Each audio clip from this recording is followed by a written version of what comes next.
Yes start. माननीय सदस्य महोदय, मैं आपका स्वागत करते हुए शिक्षा मंत्रालय की ओर से इस सदन में पेश की गई मांगों का समर्थन करने के लिए खड़ा हुआ हूँ। विचारणीय विषय है कि शिक्षा की कोई एक राष्ट्रीय नीति निर्धारित करने में हम अभी तक सफल नहीं हुए हैं।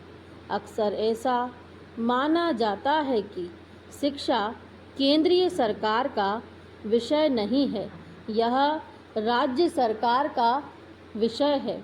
यह ठीक है कि शिक्षा राज्य का विषय है, लेकिन संविधान की दूसरी धाराओं के अनुसार शिक्षा के बारे में केंद्र की भी जिम्मेदारी होती है। फिर भी यह पहली बार है, चाहे यह नए शिक्षा मंत्री के कारण हो, चाहे भारत सरकार की शिक्षा नीति के प्रति दृष्टिकोण में परिवर्तन के कारण हो।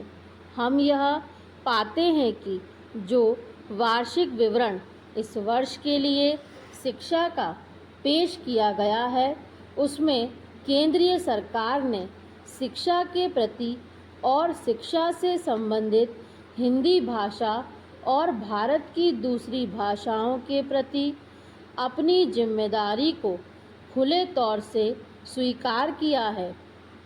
इसलिए सरकार की नीति में दृष्टिकोण में जो परिवर्तन हुआ है, उसका मैं दिल से स्वागत करता हूँ और उसके लिए शिक्षा मंत्री जी को धन्यवाद देना चाहता हूँ। बड़े दुख की बात है कि कई राज्य सरकारें बीते कुछ वर्षों में शिक्षा पर अपने बजट का जो प्रतिशत खर्च करती आई है, उसमें उन्होंने कटौती की है। ऐसी हालत में संविधान में सरकार पर शिक्षा के लिए और लोगों को शिक्षित करने की जो जिम्मेदारी सौंपी है, उसको सरकार कैसे पूरा कर सकेगी? यह बात समझ से परे है।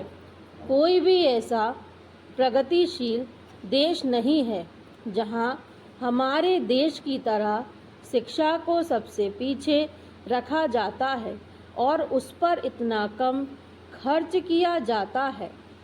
पश्चिमी देशों ने काफ़ी पहले विज्ञान को अपनाया, लेकिन हम इस 21वीं सदी में अपनी शिक्षा नीति को बदल भी नहीं सके हैं।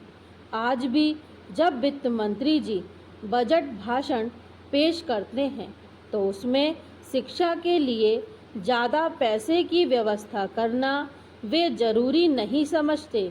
माननीय सदस्य महोदय, मैं केवल एक निवेदन और करना चाहता हूँ कि मुझे अपनी बात कहने के लिए थोड़ा समय और दिया जाए, जिससे शिक्षा जैसे महत्वपूर्ण मद पर बजट की राशि में आवश्यकतानुसार प्रावधान कर राज्यों को आवंटित कर शिक्षा का स्तर सुधारा जा सके। यदि आप आज्ञा दें तो मैं विभिन्न प्रदेश सरकारों ने आज तक शिक्षा पर जो खर्च किया है, उसके आंकड़े इस सदन के समक्ष रखना चाहता हूँ। स्टॉप।